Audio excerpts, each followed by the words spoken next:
ಕೆಲ್ಸಕ್ಕೆ ಸೇರಿಕೊಂಡ್ರ ಅಥವಾ ನೀವು ಪೂರ್ತಿ ವೃತ್ತಿಯಾಗಿ ಇದನ್ನೇ ಇಟ್ಕೊಂಡ್ರ?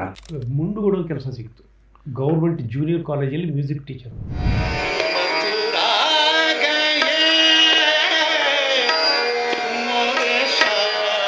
ಮನೇಲಿ ಪಾಠ ಅಂತ ಶುರು ಮಾಡಿದ್ದು ಯಾವಾಗ? ಬೆಂಗಳೂರಿಗೆ ಟ್ರಾನ್ಸ್ಫರ್ ಆದಾಗ ಸೀರಿಯಸ್ ಆಗಿ ಈ ಪಾಠ ಶುರು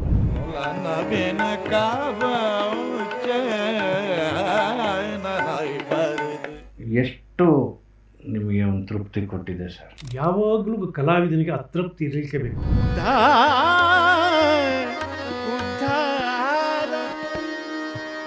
ಶಾಸ್ತ್ರ ಸಂಗೀತವನ್ನು ಕಟ್ ಹಾಕ್ಲಿಕ್ಕೆ ಇರುವುದಂಥದ್ದಲ್ಲ, ಸಂಗೀತವನ್ನು ಕಾಯ್ಲಿಕ್ಕಿರುವಂಥದ್ದು.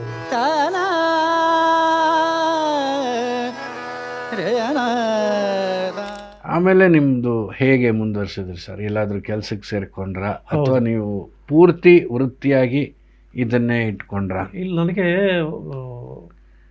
1981ರಲ್ಲಿ ಮುಂಡುಗೋಡಲ್ಲಿ ಕೆಲಸ ಸಿಕ್ತು, ಗೌರ್ಮೆಂಟ್ ಜೂನಿಯರ್ ಕಾಲೇಜಲ್ಲಿ ಮ್ಯೂಸಿಕ್ ಟೀಚರ್ ಅಂತೇಳಿ. ಮುಂಡುಗೋಡು ಅಂದರೆ ಅದು ಸಿರ್ಸಿ ಹುಬ್ಬಳ್ಳಿ ಮಧ್ಯದಲ್ಲಿ ಬರುವಂಥ ಊರು, ತಾಲೂಕು ಪ್ಲೇಸ್ ಅದು. ಈಗ ತುಂಬ ಬೆಳೆದಿದೆ, ಆ ಕಾಲದಲ್ಲಿ ಭಾಳ ಹಿಂದುಳಿದ ತಾಲೂಕಾಗಿತ್ತು.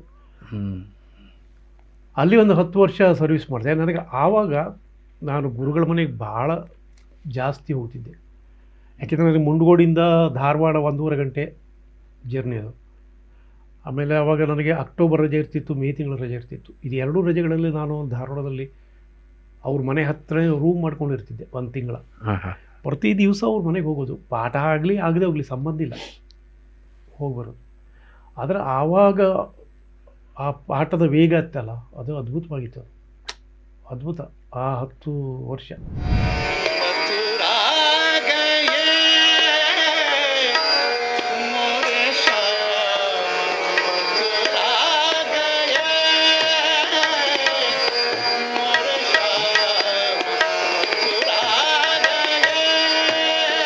ಸಾವಿರದ 91ರಲ್ಲಿ ಗುರುಗಳು ತೀರ್ಕೊಂಡ್ರು. 92ರಲ್ಲಿ ನಾನು ಬೆಂಗಳೂರಿಗೆ ಬಂದೆ, ಅವ್ರು ತೀರ್ಕೊಂಡ ನಂತರ. ಒಂದು ಕಾಕತಾಳೀಯ, ಕಷ್ಟ. ಅವ್ರು ಇರೋ ತನಕ ನಾನು ಬೆಂಗಳೂರು ಕನಸು ಯೋಚನೆ ಮಾಡಿಲ್ಲ. ಅಲ್ಲಿ ಮನೇನೂ ಕಟ್ಬಿಟ್ಟಿದ್ದೆ ನಾನು ಮುಂಡುಗೋಡು. ಅದೇ ಅದು ಬೆಂಗಳೂರಿಗೆ ಇದು ಮಾಡಿದ್ದೆ ಇವರು ಮಾನ್ಯ ಎಸ್ ಬಂಗಾರಪ್ಪನವರವರು ಚೀಫ್ ಮಿನಿಸ್ಟರ್ ಆಗಿದ್ದಾಗ ಬರ್ತಿದ್ರು ಅಲ್ಲಿ ಕುಂದಗೋಳಿಗೆ ಸೊರಬಕ್ಕೆಲ್ಲ ಬಂದು ನಮ್ಮ ಸಂಗೀತ ಕೇಳ್ತಿದ್ರು. ಆಮೇಲೆ ಒಂದು ಸಲ ಸೊರಬದಲ್ಲಿ ಹಿಂಗೆ ಪಕ್ಕದಲ್ಲಿ ಕೂತ್ಕೊಂಡಾಗ ಎಲ್ಲಿ ಇರ್ತೀರಿ ಕೇಳಿದ್ರು, ಮುಂಡುಗೋಡಲ್ಲಿ ಇರ್ತೀರಿ. ಏನು ಮಾಡ್ತೀರಿ ಕೇಳಿದ್ರು, ಮ್ಯೂಸಿಕ್ ಟೀಚರ್ ಇದೆ. ಬೆಂಗಳೂರಿಗೆ ಬರ್ರಿ ಅಂತ ಹೇಳಿದ್ರು. ನೀವು ಮಾಡಿಕೊಟ್ರು ಬರ್ತೀನಿ ಅಂತ ಹೇಳಿದೆ. ಅದೇನೇನು ಬೇಕೋ ಎಲ್ಲ ಕೊಡಿ ಅಂತ ಹೇಳಿದ್ರು. ಸೊ ಅವರು ಚೀಫ್ ಮಿನಿಸ್ಟರ್ ಇರಬೇಕಿದ್ರೆ ಆಗಿರೋದು. ಅದು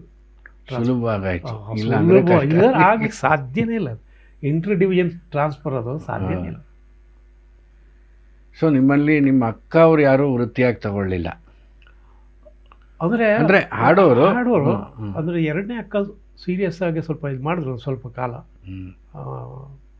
ಪಾಠ ಮಾಡೋದು ಇದೆಲ್ಲ ಮಾಡೋದು. ಅಲ್ಲಿ ಇರ್ತಾಯಿದ್ರು ಅಳಕೇಲಿ.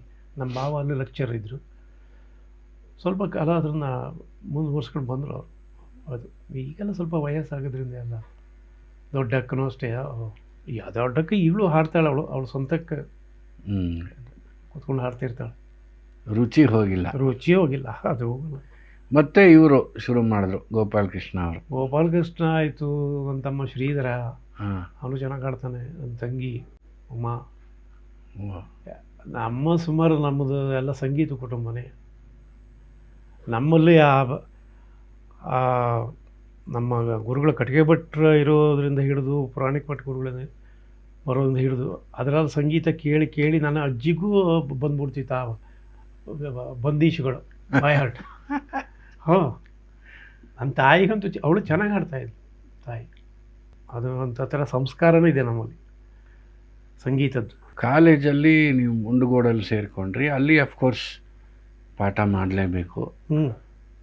ನೀವು ಮನೇಲಿ ಪಾಠ ಅಂತ ಶುರು ಮಾಡಿದ್ದು ಯಾವಾಗ? ಇಲ್ಲಿ ಬಂದ ಮೇಲೆ ಅಥವಾ ಅಲ್ಲೇ ಮಾಡ್ತೀವಿ? ಮುಂಡುಗೋಡಲ್ಲಿ ಶುರು ಮಾಡಿದ್ದೆ ನಾನು, ಅಲ್ಲಿ ಶುರು ಮಾಡಿದ್ದೆ. ಆದರೆ ಅಲ್ಲಿ ಸಂಗೀತ ವಾತಾವರಣ ಏನು ಇರಲಿಲ್ಲ. ಅಲ್ಲಿ ನಮ್ಮದು ಕೆಲವೊಂದು ಗ್ರೂಪ್ ಇತ್ತು. ನಾವು ಒಂದು ಸಣ್ಣ ಸಂಗೀತದ ಒಂದು ಸಂಸ್ಥೆ ಮಾಡ್ಕೊಂಡಿದ್ವಿ. ಅಪರೂಪಕ್ಕೆ ಕೆಲವರ ಕಾರ್ಯಕ್ರಮ ಮಾಡೋದು. ಅಷ್ಟೇ ಬಿಟ್ಟರೆ ಅಲ್ಲಿ ಸಂಗೀತ ವಾತಾವರಣ ಇರಲಿಲ್ಲ. ಆದರೆ ನನ್ನ ಸಂಗೀತ ಪಾಠ ಸೀರಿಯಸ್ ಆಗಿ ಶುರುವಾಗಿದ್ದು ಇದ್ರ ಮಧ್ಯದಲ್ಲಿ ನಾನು ಒಂದು 8-9 ತಿಂಗಳು ಉಡುಪಿ ಇದರಲ್ಲಿದ್ದೆ, ಮ್ಯೂಸಿಕ್ ಅಕಾಡೆಮಿಲಿ. ಆಮೇಲೆ ಗೌರ್ಮೆಂಟ್ ಸಿಕ್ತು ಅಂತೇಳಿ ಅಲ್ಲಿಂದ ಇಲ್ಲಿ ಬಂದೆ. ಇಲ್ಲಿ 10 ವರ್ಷ ಇದ್ದೆ ನಾನು ಮುಂಡಗೋಡು. ಅಲ್ಲಿಂದ ಬೆಂಗಳೂರಿಗೆ ಟ್ರಾನ್ಸ್ಫರ್ ಆದಾಗ ಸೀರಿಯಸ್ ಆಗಿ ಈ ಪಾಠ ಶುರುವಾಯಿತು ಬೆಂಗಳೂರು. ತುಂಬ ಸೀರಿಯಸ್ ಆಗಿ ನನಗೆ ಜಾಬ್ ಒಂದು ಕಡೆ ಹೋಗ್ಬೇಕಿತ್ತು. ಅಷ್ಟರೊಳಗೆ ಒಂದು 2 ಪಾಠಗಳು, ಆಮೇಲೆ ಅಲ್ಲಿಂದ ಬಂದ ಮೇಲೆ ಮತ್ತೆ ರಾತ್ರಿ ತನಕ ಪಾಠಗಳು. ಇಲ್ಲಿ ಬಂದು ಎಲ್ಲಿ ಸೇರಿಕೊಂಡ್ರಿ ಸರ್? ನಾನು ಮಲ್ಲೇಶ್ವರ ಇಲ್ಲಿ ಬಂದು ಸೇರಿಕೊಂಡದ್ದು palace Guttahalli school government high school. ಅದು ಆಮೇಲೆ ಮಲ್ಲೇಶ್ವರಂ ಇಲ್ಲ, ಅಲ್ಲಿ ಮನೆ ಮಲ್ಲೇಶ್ವರಂ ಇತ್ತು. ಮನೆ ಮಲ್ಲೇಶ್ವರಂ ಅದು ಒಂದೇ ಸ್ಕೂಲು. ಇಲ್ಲಿ 10 ವರ್ಷ ಓಕೆ ಸರ್ವಿಸ್ ಮಾಡಿದೆ ಪ್ಯಾಲೇಸ್ ಗುಟ್ಟಳ್ಳಿ. ಆಮೇಲೆ ಯಾಕೋ ತುಂಬ ಕಾನ್ಸರ್ಟ್ಗಳು ಪ್ರತಿ ವೀಕೆಂಡಲ್ಲೂ ಇರುವುದು. ನಾರ್ತ್ ಇಂಡಿಯಾದಲ್ಲಿ ಓಡಾಡೋದು ಜಾಸ್ತಿ. ಆಮೇಲೆ 99 ಫಸ್ಟ್ ಟ್ರಿಪ್ ನಂದು US ಇದು ಕಾನ್ಸರ್ಟ್ ಟೂರು. ಆಮೇಲೆ 2002 ಮತ್ತೆ ಹೋದೆ. ಸೊ ಲಾಸ್ ಆಫ್ ಪೇದಲ್ಲಿದ್ದೆ. ನನಗೆ ಸ್ಯಾಲ್ರಿನೇ ಬರ್ತಾ ಇರಲಿಲ್ಲ. ಆಮೇಲೆ ನೋಡಿ ನನಗನ್ನಿಸ್ತು ಇದು ಸಾಕಪ್ಪ, ಇದು ಇನ್ನಿಷ್ಟು. ಅದು 20 ವರ್ಷ ಆಗಿತ್ತು. ಸೊ ನಾನು ಎಲಿಜಿಬಲ್ ಇದ್ದೆ VRS ತೊಗೊಳ್ಳಿಕ್ಕೆ. ಅಲ್ಲಿ ಅವಾಗ VRS ತೊಗೊಂಡೆ 20 ವರ್ಷ ಆದಮೇಲೆ.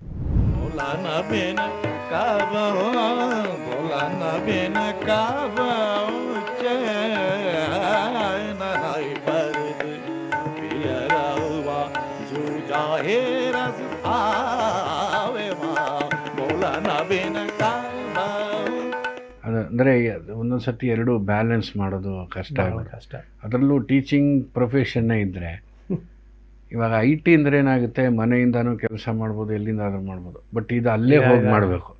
ಸೊ ಅಲ್ಲಿಂದ ಬೆಂಗಳೂರಿಗೆ ಬಂದಮೇಲೆ ನೀವು ಕಾರ್ಯಕ್ರಮಗಳು ಎಲ್ಲ ಒಂದು ದೊಡ್ಡ ರೀತಿಲಿ ಎಷ್ಟು ನಿಮಗೆ ಒಂದು ತೃಪ್ತಿ ಕೊಟ್ಟಿದೆ ಸರ್ ಸಂಗೀತ? ಅದು ಯೂಶಲಾಗಿ ಕೇಳ್ತೀನಿ. ಅಂದರೆ ನಾವು ಹಾಡೋದ್ರಲ್ಲಿ ನಮ್ಗೆ ತೃಪ್ತಿ ಇರಲ್ಲ, ಅಥವಾ ನುಡಿಸೋದ್ರಲ್ಲಿ. ಯಾಕೆಂದರೆ ಸಂಗೀತಗಾರನಿಗೆ ಯಾವಾಗಲೂ ಏನೂ ಬರಬಾರ್ದು, ಬಂದರೆ ನಿಲ್ಲಿಸ್ಬಿಡ್ತೀವಂತೆ ಸಾಧನೆ. ಅಲ್ಲಿಗೆ ಮುಗಿದಾಗೆ ಅದು. ಸುಮ್ಮನೆ ಒಂದು ಪ್ರಶ್ನೆ, ಮತ್ತೆ ನಿಮ್ಮ ಕುಟುಂಬನೂ ನಾನು ಕೇಳಲಿಲ್ಲ. ನೀವು ಮದುವೆ ಆಗಿದ್ದು ಕುಟುಂಬದಲ್ಲಿ ಯಾರಾದರೂ ತಗೊಂಡ್ರ ಅಂತ? ತೃಪ್ತಿ ಬಗ್ಗೆ ಅದು ನನಗೆ ನನ್ನ ಒಂದು ವೈಯಕ್ತಿಕ ಅನಿಸಿಕೆ. ಅಂದರೆ ಯಾವಾಗಲೂ ಕಲಾವಿದನಿಗೆ ಅತೃಪ್ತಿ ಇರಲಿಕ್ಕೆ ಬೇಕು. ಅತೃಪ್ತಿ ಇದ್ದರೆ ಆ ಥರ ಬೆಳೀತಾ ಹೋಗ್ತಾನೆ, ಇಲ್ಲರೂ ನಿಂತಲ್ಲೂ ನಿಲ್ತಾನೆ.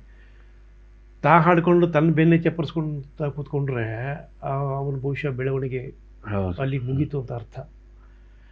ಹೀಗಾಗಿ ನನಗೆ ಪ್ರತಿ ಕಾನ್ಸರ್ಟ್ ಮಾಡಿದಾಗಲೂ ಅತೃಪ್ತಿ, ಕೆಲವು ಭಾಳ ಸಲ ಅತೃಪ್ತಿನೇ ಇರ್ತಿತ್ತು. ಎಲ್ಲೋ ಅಪರೂಪಕ್ಕೆ ಅನ್ನೋದು ಇವತ್ತೊಂದು ಕಾನ್ಸರ್ಟ್ ಅಡ್ಡಿಲ್ಲ, ಹೇಗಿಲ್ಲ, ಹಿಂಗೆ ಪರವಾಗಿಲ್ಲ ಅಂತ ಅನ್ನಿಸ್ತಿತ್ತು ನನಗೆ. ಆಡಿಯನ್ಸ್ ಎಲ್ಲ ಬಂದು ಹೇಳ್ತಿದ್ರು ಚೆನ್ನಾಗಾಯಿತು ಇದು ಹಂಗಲ್ಲ ಅಂಥೇಳಿ. ಆದರೆ ನನಗೆ ಗೊತ್ತಿರ್ತಿತ್ತು ನಾನು ಏನು ಹಾಡಿದ್ದೀನಿ ಅಂತೇಳಿ. ಮತ್ತು ನಾನು ಅದನ್ನು ಸ್ವವಿಮರ್ಶೆ ಮಾಡ್ಕೊಳ್ಳೋಣ. ಇವತ್ತು ಹಾಡೋದ್ರಲ್ಲಿ ಯಾವ ಚೆನ್ನಾಗಾಯಿತು, ಯಾವ ಚೆನ್ನಾಗಾಗಿಲ್ಲ, ಏನೇನು ಮಾಡಬಹುದಿತ್ತು, ಏನೇನು ಮಾಡಲಿಲ್ಲ, ನಾನು ಇದನ್ನು ಸ್ವಲ್ಪ ಯೋಚಿಸ್ತಿದ್ದೆ. ನಾನು ಬಹುಶಃ ಈ ಸ್ವವಿಮರ್ಶೆ ಅನ್ನೋದು ಇದ್ರ ಒಳ್ಳೆಯದು. ಒಬ್ಬ ಕಲಾವಿದನಿಗೆ ಅವನು ಬೆಳೆಸುತ್ತಾ ಹೋಗುತ್ತೆ. ಹೊಗಳಲಿಕ್ಕೆ ನಮ್ಗೆ ಬೇಕಾದಷ್ಟು ಜನ ಇರ್ತಾರೆ, ವಿಮರ್ಶೆ ಮಾಡಿ ಹೇಳೋರು ಯಾರೂ ಇರೋಲ್ಲ.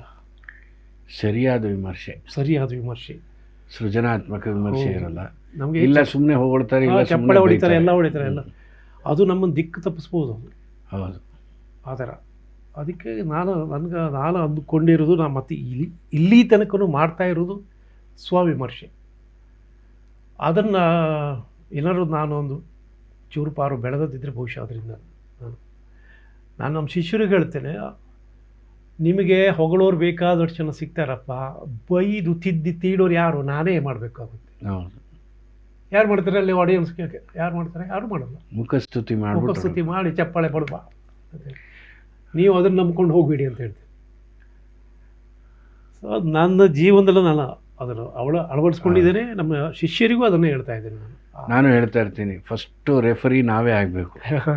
ನಮ್ಮ ಕಿವಿ ನಮಗೇನು ಕೇಳುತ್ತೆ ಅನ್ನೋ ನಮಗೆ ಗೊತ್ತೇ ಇರುತ್ತೆ. ಸರಿ ಕರೆಕ್ಟ್ ಅದು. ಸರ್, ನೀವು ರಾಗಗಳ ಬಗ್ಗೆ ಸಾಕಷ್ಟು ತಿಳ್ಕೊಂಡಿದ್ದೀರಿ ಮತ್ತು ಶಾಸ್ತ್ರದ ಬಗ್ಗೆ ತಿಳ್ಕೊಂಡಿದ್ದೀರಿ ಅಂತ ಗೊತ್ತು. ಇದು ಯಾವಾಗಿಂದ ನಿಮಗೆ? ಅಂದರೆ ನನಗೆ ಗೊತ್ತು, ಯಾಕೆಂದರೆ ನಿಮ್ಮ ಬೇರೆ ಗುರುಗಳು ಅದ್ರ ಬಗ್ಗೆ ಅಷ್ಟಾಗಿ ಇದು ಮಾಡಿರಲ್ಲ. ಯಾಕೆಂದರೆ ಅವರ ಕಾಲದಲ್ಲಿ ಅವರು ತುಂಬ ಬ್ಯುಸಿಯಾಗಿರ್ತಿದ್ರು. ಮತ್ತು ನಿಮಗೆ ಇಂಟ್ರೆಸ್ಟ್ ಬಂದು ಇದೆಲ್ಲ ಸಾಕಷ್ಟು ತಿಳ್ಕೊಂಡಿದ್ದೀರಿ ಅನ್ನೋದು, ಸಂಶೋಧನೆ ಮಾಡಿದ್ದೀರಿ ಅನ್ನೋದೆಲ್ಲ ಗೊತ್ತು ನನಗೆ. ನನಗೆ ಎಷ್ಟು ಸಾಧ್ಯವಾಯಿತು ಅಷ್ಟನ್ನು ತಿಳ್ಕೊಂಡಿದ್ದೇನೆ. ಇನ್ನು ತಿಳ್ಕೊಳ್ಳೋ ವಿಷಯ ಸಿಕ್ಕಾಪಟ್ಟೆ ಅದಿದ್ದೇ ಇರುತ್ತೆ. ನನಗೆ ಈಗ ಏನಾಗ್ಬಿಡುತ್ತೆ ಕೇಳಿದ್ರೆ, ಈ ಗುರುಗಳಾದವರು ಅವರಲ್ಲಿ ಹಾಡ್ತಾ ಇರ್ತಾರೆ, ಅದರ ಮಧ್ಯದಲ್ಲಿ ಚೂರು ಪಾರು ಆ ರಾಗಕ್ಕೆ ಸಂಬಂಧಪಟ್ಟ ಏನಾದ್ರು ಹೇಳ್ತಾರೆ ಹೊರತು ಈ ಶಾಸ್ತ್ರ ಹೇಳ್ತಾ ಇರೋದು ಯಾವ ಗುರುಗಳು. ಹೌದು, ಅದು ನಮಗೆ ಹೆಲ್ಪ್ ಆಗಿದ್ದು ಈ ಎಕ್ಸಾಮಿಗೆಲ್ಲ ಕೂತ್ಕೊಂಡದ್ದು. ಅಲ್ಲಿಂದ ಬೇಕೇ ಬೇಕು ಅಲ್ಲಿ ಶಾಸ್ತ್ರ ವಿಭಾಗ ಅಂತ ಒಂದಿರೋದು, ಅಲ್ಲಿ ಬೇಕಾಗುತ್ತೆ. ನಾನು ಅನೇಕ ಪುಸ್ತಕಗಳನ್ನು ಓದಿ ಇದು ಮಾಡಿಕೊಂಡೆ. ಆದರೆ ಶಾಸ್ತ್ರ ಅಂದರೆ ಸಾಮಾನ್ಯವಾಗಿ ನಮ್ಮ ತಲೆ ಒಳಗೆ ಏನು ಇರುತ್ತೆ ಕೇಳಿದ್ರೆ, ಶಾಸ್ತ್ರ ಅಂದರೆ ಅದು ಭಾರಿ ಒಂಥರ ಕಠಿಣ, ತುಂಬ ಕಷ್ಟ. ಆಮೇಲೆ ಅದು ಸಂಗೀತವನ್ನು ಕಟ್ ಹಾಕುತ್ತೆ ಅಂತ ಹೇಳೋ ಒಂದು ಭಾವನೆ. ಆದರೆ ನಾನು ತಿಳ್ಕೊಂಡದ್ದು ಅದು ಶಾಸ್ತ್ರ ಸಂಗೀತವನ್ನು ಕಟ್ ಹಾಕ್ಲಿಕ್ಕೆ ಇರುವುದಂಥದ್ದಲ್ಲ, ಸಂಗೀತವನ್ನು ಕಾಯ್ಲಿಕ್ಕಿರುವಂಥದ್ದು ಅದು ಅಂತೇಳಿ. ಶಾಸ್ತ್ರ ಕಾಯ್ಲಿಕ್ಕೊಂದು ಬೇಕಲ್ಲ, ಒಂದು ಏನಾದರೂ. ಹೌದೌದು, ಇಲ್ಲದ್ರೆ ಅಡ್ಡದಿಡ್ಡಿ ಎಲ್ಲಿ ಬೇಕಾದ್ರೂ ಹೋಗ್ಬಿಡ್ತಾರೆ. ಅದು ಸಂಗೀತವನ್ನು ಕಾಯ್ಲಿಕ್ಕೆ ಇರುವಂಥದ್ದು. ಅದರಲ್ಲೂ ನಮ್ಮ ಶಾಸ್ತ್ರೀಯ ಅಂದರೆ ಅದು ಕಟ್ಟುಪಾಡು ಒಂದು ಇದ್ದು ಅದರಲ್ಲಿ ನಮ್ಮ ಕ್ರಿಯೇಟಿವಿಟಿ ತೋರಿಸ್ಬೇಕಾಗಬೇಕು. ಹೌದು, ನಾನು ಆ ಥರ. ಆಮೇಲೆ ಶಾಸ್ತ್ರದಲ್ಲೇ ಅವ್ರು ಬರೆದದ್ದೇ ಒಂದು ರಾಗ, ಅದು ಸ್ವಲ್ಪ ವಕ್ರ ಇದ್ರೂ ತಾನು ಮಾಡಬೇಕಿದ್ರೆ ಅದನ್ನು ನೇರವಾಗಿ ಮಾಡಿಕೊಳ್ಳಬಹುದು ಅಂತೇಳಿ ಶಾಸ್ತ್ರನೇ ಹೇಳುತ್ತೆ. ರಂಜನೀಯ ಸಂಗತಿಗಳು. ಹೌದು, ಅದು ನಮ್ಮಲ್ಲೂ ಇದೆಯಾ ಕೆಲವೊಂದು ಸತಿ. ಹೌದು, ಎಕ್ಸೆಪ್ಷನಲ್. ಈಗ ತಾನು ಹೊಡಬೇಕಿದ್ರು ಅದು ಆ ವಕ್ರತನವನ್ನು ಕಾಪಾಡಿಕೊಂಡೇ ಮಾಡಬೇಕು ಅಂತ ಏನಿಲ್ಲ, ಅಲ್ಲಿ ಅದನ್ನು ನೇರವಾಗಿ ಮಾಡ್ಕೊಳ್ಬೋದು ಆ ರಾಗವನ್ನು, ಆ ಥರ. ಸೊ ಶಾಸ್ತ್ರದಲ್ಲೂ ಅಲ್ಲಿ ಕೆಲವು ವಿನಾಯಿತಿಗಳಿದೆ. ಹೌದು, ಹಾಡುವವರಿಗೆ ಅದನ್ನು ಗಮನಿಸ್ಕೊಳ್ಬೇಕು ನಾವು. ಅಲ್ಲ, ಒಟ್ಟಿನಲ್ಲಿ ತಾವು ಹೇಳಿದ್ದು ಚೆನ್ನಾಗಿದೆ. ಅದು ಕಾಯಬೇಕು. ನಮಗೆ ಒಬ್ಬರು ಯಾರು ಆ ಥರ ಲಾಠಿ ಹಿಡಿದು ಇಲ್ಲದೆ ಇದ್ದರೆ ಹೆಂಗೆಂಗೋ ಹೋಗ್ತಾರೆ ಜನ. ಅದಕ್ಕಾಗಿ ಒಂದಿರೋದು ಈ ರಾಗ ಅಂದರೆ ಈ ಒಂದಿದೆ ಕಟ್ಟುಪಾಡು. ಆದರೆ ತಾನು ಹೊಡಿಬೇಕಾದ್ರೆ ಮಾತ್ರ ಅದು. ಸಾಧಾರಣವಾಗಿ ಪ್ರೆಸೆಂಟ್ ಮಾಡಬೇಕಾದ್ರೆ ಆ ಲಿಬರ್ಟಿ ಇರೋದಿಲ್ಲ. ಆಮೇಲೆ ಶಾಸ್ತ್ರ ಬೇರೆ, ಪ್ರಯೋಗ ಬೇರೆ, ಎರಡು ಬೇರೆ. ಶಾಸ್ತ್ರದಲ್ಲಿ ಯಮನ್ ರಾಗ ಸಂಪೂರ್ಣ ರಾಗ ಅಂತ ಹೇಳ್ತಾರೆ, ಆದರೂ ಯಾರು ಸರೆಗಮ ಪದ ನಿಸ ಅಂತ ಹಾಡಲ್ಲ. ನಿರೇಗಮ ಧನಿಸ ಪ ಮತ್ತು ಸಾ ವರ್ಜ ಮಾಡ್ಕೊಂಡೇ ಹೋಗ್ತಾರೆ. ಇದು ಪ್ರಯೋಗ. ಇದು ಪ್ರಯೋಗ. ಹೌದು, ನೀರಿಂದ ಶುರು, ಇದು ಪ್ರಯೋಗ. ಹೀಗಿದ್ದು ನಾನು ಸುಮ್ಮನೆ ಎಕ್ಸಾಂಪಲ್ ಯಮನ್ ಮಾತ್ರ ಕೊಡ್ತಾ ಇದ್ದೇನೆ. ಅನೇಕ ರಾಗದಲ್ಲಿದೆ ಈ ಥರದ್ದು, ಅನೇಕ ರಾಗಗಳಲ್ಲಿ ಆ ಥರ. ಅದ್ರ ತಿಳ್ಕೊಳ್ಬೇಕು ನಾವು. ಈ ಪುಸ್ತಕ ಓದ್ಕೊಂಡು ಸಂಗೀತಗಾರ ಆಗ್ಲಿಕ್ಕೆ ಬರುವುದಿಲ್ಲ. ಯಾಕೆಂದರೆ ಈ ಥರ ಆಗ್ಬಿಡ್ತದೆ. ಅಲ್ಲಿ ಶಾಸ್ತ್ರ ಬೇರೆ, ಇಲ್ಲಿ ಪ್ರಯೋಗ ಬೇರೆ ಇರ್ತದೆ. ಆ ಥರ ಅದನ್ನು ಯಾರು ಸರಿಯಾಗಿ ತಿಳ್ಕೊಳ್ತಾರೋ, ಪ್ರಯೋಗದಲ್ಲಿ ಅದನ್ನು ಅಳವಡಿಸ್ಕೊಳ್ತಾರೋ, ಅವರು ಯಶಸ್ವಿ ಗಾಯಕರಾಗ್ತಾರೆ. ಆ ಥರ ಎಷ್ಟೋ ಸರಿ ಶಾಸ್ತ್ರದಲ್ಲಿರೋ ಪ್ರಕಾರ ನಾವು ಮಾಡ್ಲಿಕ್ಕೆ ಆಗೋದೇ ಇಲ್ಲ ಅಲ್ವಾ? ಹೌದು. ಆದರೆ ಎಕ್ಸೆಪ್ಷನಲ್ ಅನ್ನೋದು ಒಂದೊಂದು ಕಡೆ ಇರುತ್ತೆ. ಸರ್, ನಮ್ಮಲ್ಲಿ 72 ಮೇಳಕರ್ತಗಳಿರೋ ಹಾಗೆ ನಿಮ್ಮಲ್ಲಿ 32 ತಾಟಗಳಿವೆ. ಅದ್ರ ಬಗ್ಗೆ 10 ತಾಟಗಳು 32 ಅಂದ್ಬಿಟ್ಟೆ ನಾನು. 10 32 ಇತ್ತು ಮೊದಲೇ. ಆಮೇಲೆ ಮತ್ತೆ ಇವರು ಒಂದು ವ್ಯವಸ್ಥೆಗೆ ತಂದರು. ಹೌದು, ನಿಮ್ಮಲ್ಲಿ ಭಾಳ ಅಚ್ಚುಕಟ್ಟಾಗಿ ಇದೆ. ಹೌದೌದು. ಯಾವ ರಾಗನ್ನು ಆ 72 ಮೇಳದಿಂದ ಮಿಸ್ ಮಾಡ್ಕೊಳ್ಳೋ ಹೌದು. ಚಾನ್ಸೇ ಇಲ್ಲ. ಜನಕ ಜನ್ಯ ರಾಗಗಳು ಜನಕ. ಅದರಲ್ಲಿ ಇದೆ. ಹೆಚ್ಚು ಕಡಿಮೆ ಎಲ್ಲನೂ ಇದರಲ್ಲೂ ಇದೆ. ಆದರೆ ಅವರು ನೀವು ಹೇಳ್ದಂಗೆ ಸಿಲೆಬಸ್ ಥರ ಬಾತ್ಕಂಡೆಯವರು ಒಂದು ಹೌದು. ಇಲ್ಲೂ 2 ಇದಿದೆ. ಬಾತ್ಕಾಂಡಿ ಅವರು ಆ ಕಾಲದಲ್ಲಿ ಪೊಲುಸ್ಕರ್ ಅವರದ್ದೊಂದು ಪರಂಪರೆ ಇದೆ. ಹೌದು, ಅಲ್ಲ ನಮ್ಮಲ್ಲೂ ಇದೆ. ಹಾ. ಸಾಂಪ್ರದಾಯಿಕ ಮೇಳ ಪದ್ಧತಿ ಅಂತ ಒಂದು, ವೆಂಕಟಮುಖಿ ಮೇಳ ವೆಂಕಟಮುಖಿ. ಪದ್ಧತಿ, ಅಲ್ಲ ಇಲ್ಲಿ ದೀಕ್ಷಿತರದೊಂದು ಪದ್ಧತಿ, ತ್ಯಾಗರಾಜ್ ಒಂದಿದೆ. ಇಲ್ಲಿ ಪಲುಸ್ಕರ್ ಗ್ರೂಪ್ನವರು ಇವರನ್ನು ಒಪ್ಕೊಂಡೇ ಇಲ್ಲ, ಬಾತ್ಕಾಂಡಿ ಅವರನ್ನು. ಅದಕ್ಕಾಗಿ ಆ ಪಲುಸ್ಕರ್ ಅವರ ಶಿಷ್ಯರು ಏನೇನು ಸಂಗೀತ ಪುಸ್ತಕಗಳನ್ನು ಬರೆದಿದ್ದಾರೆ, ಅಲ್ಲಿ ಒಂದು ರಾಗದಲ್ಲೂ ಈ ಥಾಟಿಂದ ಈ ರಾಗ ಉತ್ಪನ್ನ ಆಯಿತು ಅನ್ನೋದು ಇಲ್ಲವೇ ಇಲ್ಲ, ಅವ್ರು ಕಾಣಿಸ್ಲಿಲ್ಲ. ಅವರು ಅದನ್ನು ಒಪ್ಕೊಂಡಿಲ್ಲ, ಥಾಟ್ ಪದ್ಧತಿಯನ್ನು. ಆ ಥರ ಇದೆ ಭಿನ್ನಾಭಿಪ್ರಾಯಗಳು ಆಗಲಿಂದನೇ. ಆದರೆ ಆವಾಗ ಇತ್ತೇನೋ, ಇವಾಗೆಲ್ಲ ಸ್ವಲ್ಪ ಎಲ್ಲ ಸ್ವಲ್ಪ ಹತ್ತಿರ ಬಂದಿರಬಹುದು. ನೀವು ಅಂದರೆ ಅಫ್ಕೋರ್ಸ್ ಅಂದರೆ ಬೇರೆ ರಾಗವನ್ನು ವಿವರಿಸುವ ರೀತಿಯೆಲ್ಲ ಇದೆ. ಹಾಗೇಳಿ ಪಲುಸ್ಕರ್ ಗ್ರೂಪ್ನವರು ಅವರು ಈ 10 ತಾಟ್ ಬಿಟ್ಟರೆ ಬದಲಾಗಿ ಬೇರೆ ಏನು ವ್ಯವಸ್ಥೆ ಮಾಡಿಕೊಳ್ಬೋದು ಹೇಳು ಕಾಣಿಸ್ಲಿಲ್ಲ ಅವರು. ಅದು ತೋರಿಸ್ಲಿಲ್ಲ, ಅದ್ರ ತೋರಿಸ್ಲಿಲ್ಲ ಅವರು. 10 ಇಲ್ಲದನ್ನು 32 ಮೊದಲು ಆ ಥರ ಮಾಡ್ಬೋದಾ ಅಂತ ಹೇಳು ಅದನ್ನು ಕಾಣಿಸ್ಲಿಲ್ಲ ಅವರು. ಆದರೆ ಇಲ್ಲಿ ಬಹಳ ಅವ್ಯವಸ್ಥೆ ಆದಂಥ ಒಂದು ಕಾಲದಲ್ಲಿ ಪಾಪ ಅವರು ಬಾತ್ಕಾಂಡೆ ಅವರು ತುಂಬಾ ಕಷ್ಟಪಟ್ಟು ಕೇಳ್ಪಟ್ಟಿನಿ. ಸುಮಾರು ಮನೆಗಳು ಯೋಗ ಅವ್ರು ಕೇಳಿ ಮಾಡಿ ಕೈಕಾಲು ಬಿದ್ದು ಅವರಿಗೆ ಅವ್ರ ಕಡೆಯಿಂದ ಹಾಡಿಸಿ ಬಂದೀಶಗಳನ್ನು ತಗೊಂಡು ಒಂದು ವ್ಯವಸ್ಥೆಗೆ ಒಳಪಡಿಸಿದ್ರು ಹಿಂದೂಸ್ತಾನಿ ಸಂಗೀತವನ್ನು. ಅದು ಭಾಳ ದೊಡ್ಡ ಕೆಲಸ. 10 ತಾಟಗಳ ಹೆಸರು ಹೇಳ್ಬೋದು ಸರ್, ಅಂದರೆ ನನ್ನಂತಹ ವಿದ್ಯಾರ್ಥಿಗೆ ಅನುಕೂಲ ಆಗುತ್ತೆ ಅಂತ. ಕಲ್ಯಾಣ ಇದೆ, ಭೈರವು, ಮಾರ್ವ ಇದೆ, ಭೈರವಿ ಇದೆ, ಆಮೇಲೆ ಅಸಾವರಿ ಇದೆ, ಇನ್ನೊಂದು 4-5 ಇದೆಯಪ್ಪ, ಖಮಾಜ್ ಇದೆ, ಪೂರ್ವಿ ಇದೆ. ಇನ್ನೊಂದು 2-3 ಹೆಸರನ್ನು ಸೇರಿಸಿದ್ರೆ ಹೆಚ್ಚು ಅನುಕೂಲ ಆಗುತ್ತಿತ್ತು ಅನ್ನೋದು ನನ್ನ ವೈಯಕ್ತಿಕ ಅಭಿಪ್ರಾಯ. ಬಾತ್ಕಾಂಡಿ ಅವರು 10 ಬದಲು 12 ಅಥವಾ 15 ಹಿಂಗಿನ ಮಾಡಿದ್ರಿ. ಈ ಕೆಲವು ರಾಗ ಇದೆ, ಅದು ಯಾವ ಥಾಟಿಗೆ ಸೇರಿಸ್ಬೇಕು ಅನ್ನೋದು ಗೊತ್ತಾಗಲ್ಲ. ಫಾರ್ ಎಕ್ಸಾಂಪಲ್ ಮಧುವಂತಿ ಎಲ್ಲಿ ಸೇರಿಸ್ಬೇಕು ಅಂತ ಗೊತ್ತಾಗಲ್ಲ ಆ ಥರ. ಹಾಗಿದು ಸ್ವಲ್ಪ ಗೊಂದಲಗಳಿದೆ ಅಲ್ಲಿ. ನಮ್ಮಲ್ಲೂ ಕೆಲವು ಈಗ ಮೋಹನ ಕಲ್ಯಾಣಿನೂ ಆಗ್ಬೋದು, ಶಂಕರಾಭರಣನೂ ಆಗ್ಬೋದು, ಹೀಗೆ ಇರುತ್ತೆ. ಆ ಥರ ಅದು ಇರುತ್ತೆ.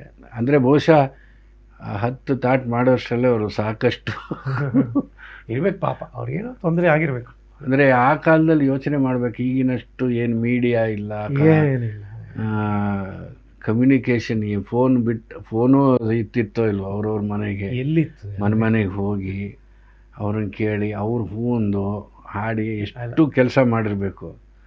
ನೆನೆಸ್ಕೊಂಡ್ರೆ ಭಯ ಆಗುತ್ತೆ ಅವ್ರು ಎಷ್ಟು ಆ ಕಾಲದಲ್ಲಿ ಏನು.